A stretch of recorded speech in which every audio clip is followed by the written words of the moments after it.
Hello one and all to this week's Kerbal Space Program video, and for this week, following last week's series of failures and Krakenitis and all that, I decided I wanted to do something fun, relaxing, enjoyable. So I thought to myself, what about returning back to my roots and building a nice single stage to orbit spaceplane, but rather than focusing on colossal tonnage to orbit, insane delta V, or just other generally difficult parameters, I decided instead to just make something that looks artistically pleasing. Because there's something I find enjoyable about creating spacecraft that look nice and sleek, and it's sometimes quite enjoyable and a fun challenge sometimes to try and build spaceplanes that are not just functional, but pack some nice aesthetics too. I kind of wanted this thing to be a jack of all trades, capable of not only carrying ample crew capacity, in this case 10 Kerbals, but I also wanted it to have the ability to dock to a space station and to have, modest capacity for cargo haulage as well. The idea behind this craft's setup is that it can be used in like a modular fashion, wherein those utility pieces behind the cockpit and in front of the posterior fuselage can be switched for either like all crew or all cargo parts, or in this case, a little bit of both, depending on the mission at hand. Now, I cannot take, full credit for this ship's design. The basic setup of the triple Mark II fuselages mounted vertically was inspired by a craft I saw on the subreddit a few years ago, actually, which, for whatever reason, only recently popped into my head again, and after some intense Google foo, I was able to find the original post, which the author had deleted, but their Kerbal X username is Flak Badger, but it also turned out that their SSTO was based on another user's aircraft. So this plane I'm building here is the proverbial grandchild of an SSTO created by Reddit user Denoodle. So there you have it. I'll stick a link into the description to this spaceplane's parent and then this spaceplane's grandparent, all in the description, so you can have a look at those aircraft as well. But this design, I wanted to aim it to be a little bit more ambitious, because not only is this thing going to be capable of low Kerbin orbit missions, but it's also got ample capacity to both land on Minmus with tons of fuel to spare, but also enough delta V to do a flyby of pretty much any celestial body in the KSP solar system, so that it can be used as a launch platform for probes that can then decelerate themselves into either a parking orbit or a surface landing, etc, etc. In addition to this, as I mentioned before, the anterior fuselage is intended to be used modularly, so you could always switch out some of those utility pieces for more fuel to facilitate, Mun, Duna, Ike, Gilly, etc, etc missions as well.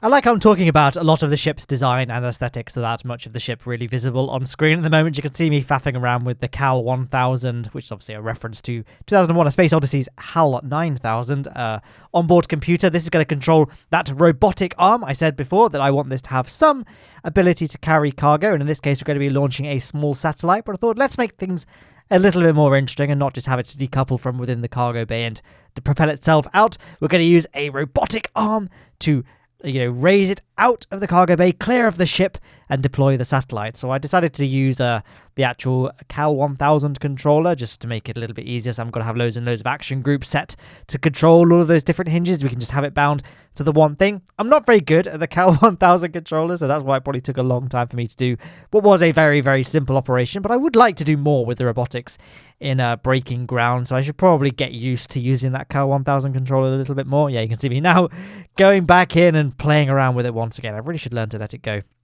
I think I was just making sure that all the traversal rates and dampening of all those hinges were, slow traversal rate, high dampening, just to stop it all being too wiggly upon deployment of the satellite. But that's pretty much the aircraft done. I really, really like how it came out. Like, I remember literally is one of the designs that really stuck with me when I first saw it in the subreddit, was how sleek it looked, like those vertically mounted Mark II fuselage pieces, because I guess it's not a very conventional way of building Mark II spaceplanes, and I really like seeing unconventional spaceplane designs, because it looks, I get into a bit of a habit because I have a style for building spaceplanes, and it's very hard for me to break from that style now. And I'm sure a lot of you can probably relate as well. Like, once you figure out a formula that works, it's easy to just get stuck and you only ever make things of that formula. So I saw this design and I thought, let's have a go at that.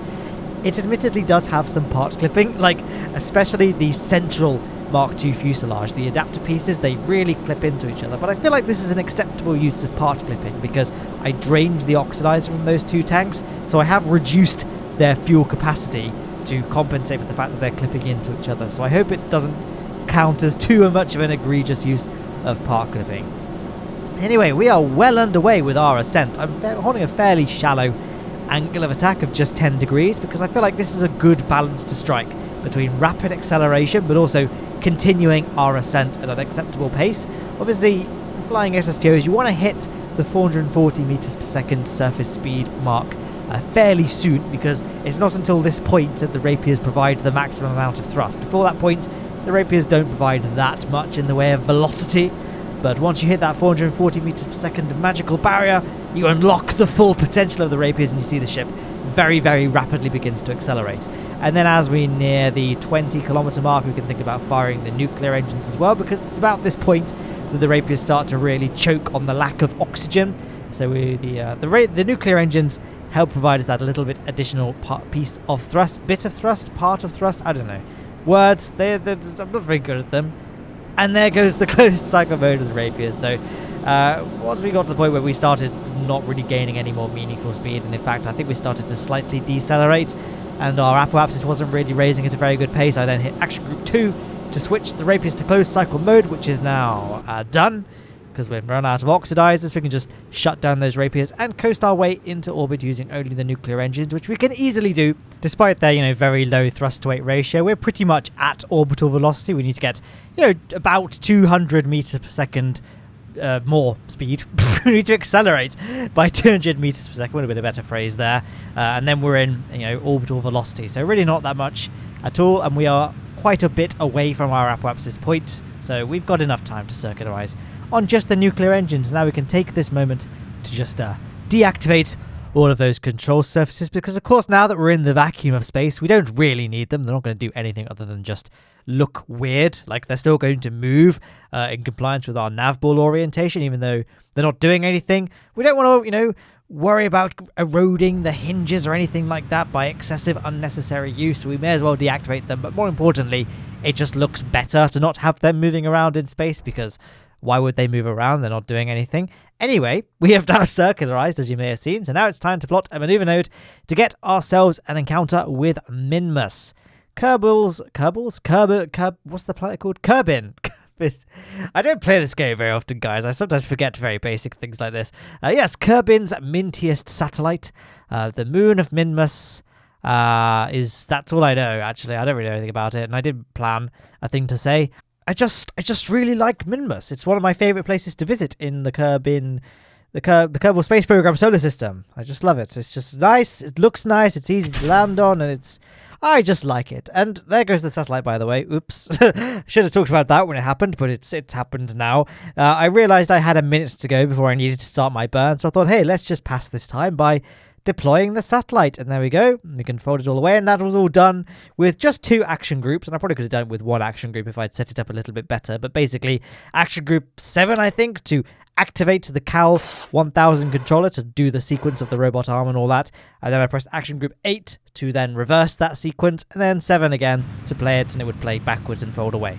And that's all that was. I think I had action group 6 actually as well to do the cargo bay doors, but it doesn't matter. The satellite is all done and deployed. We can do something with it. I don't know. I think that's all I do with it in this mission. So it's still sat in low carbon orbit. But hey, if I think of something to do with it, we can do that. It's got enough delta V to go pretty much anywhere, provided you can do gravity assists if you want to go somewhere slightly more ambitious than the Mun. But I don't know. I've got no real need for a satellite. It's just there to showcase this product. So any investors wanting to purchase it from Lowne Aerospace, we're very desperate. We'd like to build a new roller coaster in Velocity Lake, the Planet Coaster series that I upload every Wednesday, my dudes. We need the funds. So investors, Elon, would you like to buy a satellite launcher? This is a showcase, and this is how you can get to Minmus. By the way, anyway, just creating a deep space adjustment, because it's much cheaper to do inclination changes like this when you're further away from periapsis. So that's why I do the inclination adjustments on like the midway point rather than necessarily very close to Kerbin, because we can save a lot of fuel. Not that we really need to worry about fuel, because this thing has more than enough fuel for this particular mission. It has too much. It has a lot of fuel. We don't have to worry about it too much. Yes, we can do that better. There it is. And I guess there's not. I feel like I say this a lot, but I talk about Minmus encounters a fair amount, and this really isn't a tutorial. If you want to do a Minmus landing and you're not sure how, probably making a cargo SSTO that can carry 10 Kerbals as well is probably not the most beginner-friendly mission to be attempting, but, you know, I've done videos of a slightly less ambitious scale that kind of go through the basics if you want to know exactly how to get to Minmus. I figure that most of the people watching this video by this point are at least somewhat familiar with how to get to Minmus. So I'm going to just move on from this point. So I guess people have been mentioning this, so I feel I now have to address it. The state of the Whisky reviews. And I might do a Whisky review later because now I've mentioned it. But the thing is, I started doing Whisky reviews in these videos as like a joke, but also as a semi-serious thing because YouTube, well, Copper was the thing that happened where you can't make videos aimed at kids. And if you do, then you could face penalty fines. I'm not sure if anyone actually did get fined, but there is that legal potential to get fined. And regardless, you won't make very much money, if at all, any money off a video that's deemed aimed at children. So I kind of, as a joke, because this is Kerbal Space Program where they look a bit like Minions maybe, and it could appeal to kids a lot. Let's talk about whiskey. And we'll review some whiskies, and that's how we can get around it. But now YouTube has done another thing, which actually I'm not complaining about. It is a good thing, I think. But it means that if you talk about anything that could be considered controversial, which would include things like if I was talking about guns or crime, or like a call to action, or a sensitive issue, like I'm not going to say anything. I'm not going to say any sensitive issue necessarily, but anything like that, you could get limited ads, and you can declare if your video contains anything like that when you upload it, so it can deem what kind of ads you'll get ahead of time. So in my case, I talk about fairly clean stuff. Like, nothing I say is that controversial. I don't talk about anything, you know, serious or something that would be deemed non-advertiser friendly, except one of the things that you can declare is if your video talks about or discusses drugs, which alcohol, usually the phrase is drugs and alcohol, right? It's not just, alcohol usually isn't classed in the same way. Like, I know it's technically a drug, but it's not usually considered in the same vein as drugs. You usually say drugs and alcohol, right? So I don't know, I might be safe. Because I'm certainly not glorifying it. Oh, that was terrifying, wasn't it? Jebediah's face just then illuminated by the landing gear lights. Yeah, I don't talk about it very much, but I feel like it might be pushing it. Like I say, well, you are talking about whiskey, and you are talking about it in a way that glorifies it. So probably need to stop the whiskey reviews now, guys, I'm afraid, because it's a bit risky. And I must stress that I'm actually happy with this because I know that by and large, my stuff is pretty clean, so I think it's going to drastically reduce the chances of me getting demonetized or anything like that, because I don't do anything that could be considered offensive, I like to think. So it's a good thing overall, but it does mean that the whiskey reviews are going to take a bit of a hit. So now I need to think of another way of making my videos copper compliant. So maybe I should review something else. What's something that, like, over 13s can, you know, enjoy and purchase and all that and discuss, but over 18, it's like, so maybe energy drinks, because in the UK you can't buy an energy drink unless you're 16 or over. I have been ID'd, by the way. I'm 25 and I get ID'd a lot to buy a Red Bull. Like, you have to be a young adult or a older teenager to buy energy drinks. So maybe I could do an energy drink series, because it's not drug. Oh, it is drug, isn't it? Because it's caffeine. But I feel like coffee reviews. I don't know anything about coffee, but maybe I should learn. What else is there? Maybe Call of Duty. I could talk about Call of Duty for a bit. Well, my favorite Call of Duty game, because those are 18 plus, aren't they? I don't know, guys. Consider this a work in progress. I have failed to talk about anything on screen. My goodness, we've actually done the Minmus landing. But hey, wasn't that fun? I realised just here that I was about to hit this mountain, so I had to do a quick radial outburn, which meant we were going to be in a slightly higher orbit than I first intended. And of course, we are wasting a little bit of extra fuel to save the lives of our space frogs there, but I think it's worth it, you know, all things considered.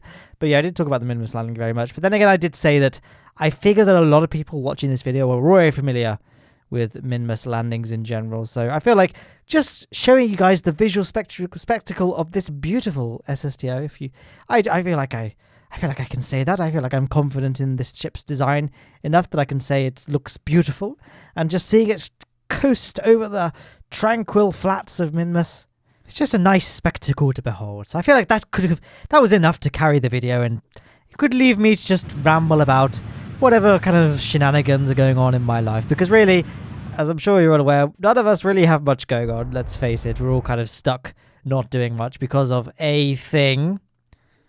very non-specific thing that's happening. So we can't really do much. I'm still going to work, obviously, as I work for the National Health Service in the UK, so I am still going to work, but I can't really talk about my work because it's working with patients, which of course would be a breach of confidentiality if I was going to give you any specifics, so can't really talk about that, but I am okay, guys. I did get some messages of concern about my well-being, actually, so I'm very flattered, but I am safe. I am wearing protective gear. We're all keeping to good hygiene practices and all that. I am confident it's all going to be fine. Don't worry about me, guys. Just stay safe out there, etc., etc., non-specific, not talking about a specific sensitive issue. I'm talking about the air brake. We're doing some air brakes because I didn't really have enough fuel to circularize at Kerbin, although I think I tell a lie. I think I had just enough fuel to circularize, but would have left us with like very little delta V remaining, and I wanted to have lots and lots of delta V to do lots of adjustments and possibly atmospheric flight using the rapiers in air breathing mode if we undershoot or overshoot the runway. And we actually did mildly undershoot the runway, like not disastrously. I probably could have just continued gliding them, we would have made it, but I wanted to just guarantee it. So we did have to do a little bit of, a very, very short amount of usage of those rapier engines in the atmosphere, so it was good that we had lots of fuel remaining. I don't know. It's not so much that we needed to. It's something I would rather have it and not need it than need it and not have it, And as I said before, this thing does have a lot of delta V in it for a Minmus mission. So I guess it would be a fairly beginner-friendly SSTO. And I mean, if you're a beginner, you shouldn't be attempting to make SSTOs, especially ones that can go to Minmus and all that. But if you want to try and get into the... if you want to develop the skill of developing single-stage to orbit space planes that can do a Minmus return, then this one is a fairly easy one as they go, because it has lots of oxidizers, more than enough oxidizers that it needs. And once you're in space, it has more than enough liquid fuel as well. Very, very, relatively high dry mass, and we've only got 2 nuclear engines. The thrust weight ratio is not that great, so landing is a little bit tricky, but other than that small downside, again, landing on Minmus hopefully is fairly easy for a lot of people, so shouldn't be too much of a transition to go to flying something such as this. Now we're going to try and get an encounter with the Kerbal Space Center's runway. So I plotted a little maneuver node there. I could have waited so that we didn't have to do a big inclination change. But again, we've got loads and loads of fuel remaining. It would be a shame to not use it. So I'm happy spending a little bit more to get an inclination change just so that we can get our runway landing a little bit sooner. Because, it's been almost a month in orbit, I think. Does that say 2 or 3? Again, the Sony Vegas preview screen is very blurry. I think it's been a while. Anyway, regardless, our Kerbals, they want to go home. They want to have some whiskey. And specifically, they want to have... God, what's the final whiskey review going to be? I mean, I could talk about something, but I guess if this is going to be, indeed, the final whiskey review, maybe we could just take this time to reflect and look back on the whiskeys I've reviewed and go over the scores again. So we reviewed 9 whiskies in this series, and we'll go through them now. So at number 9, from worst to best, we have Southern Comfort, 1 out of 10. Terrible whiskey, tastes minging. It's cheap though, and it does get struck, so I gave it a 1. It's not good though. I don't recommend Southern Comfort whatsoever. Coming in at number 8, we have Belle's Blended Scotch Whisky. Again, it's not good. 3 out of 10. It's cheap though, and it's got that going for it. Anyway, then we get to number 7 out of 10. And appropriately, it's Jack Daniel's Old Number 7, and even more appropriately than that, it itself got a 7 out of 10 on the Whiskey Review score. I know it's not great, but it's cheap, and it's a bourbon, delete is appropriate. People get mad apparently about how I pronounce that word. Anyway, yes, it's fairly good considering the price, and again, I do like that kind of whiskey, so I gave it a 7 out of 10. Coming up next at 6, 5, and 4, we got a joint one here. We got Maker's Mark, Bullet Bourbon, and Old Pulteney 12-year-old Scotch Whisky, all a 7.5 out of 10, all solid whiskies. Now we're getting into the big hitters at number 3 and number 2. We have another joint. We have Woodford Reserve, and then we have Suntory Yamasaki, both of which are at an 8 out of 10. If I had to choose one over the other, it would probably be the Yamasaki just edging it, which again would be weird for me because it's not even a bourbon. But there you go. 8 out of 10 for Suntory Yamasaki. And finally, the coveted number 1 spot on the Matt Lowne Whiskey Review scoreboard is actually just here. You may notice I probably set the brakes a bit too aggressively on this thing, because as soon as I touched down onto the runway, we came to a very, very screeching halt. Not very comfortable for our poor Kerbals on board, but hey, I'm sure they like a bit of excitement in their spaceplane escapades. Anyway, Yes, the number one spot. A lot of you probably already know what this is going to be. It is the Jack Daniels Single Barrel Select with a glowing 10 out of 10 on the Whisky Review scoreboard. My favourite whiskey. That's not to say there aren't better whiskies, like objectively, and again, I'm not really that much of a whiskey connoisseur, but as a normie supermarket purchaser of whiskey goes, that's my favourite. That's the number one. Anyway, on screen there are links to things.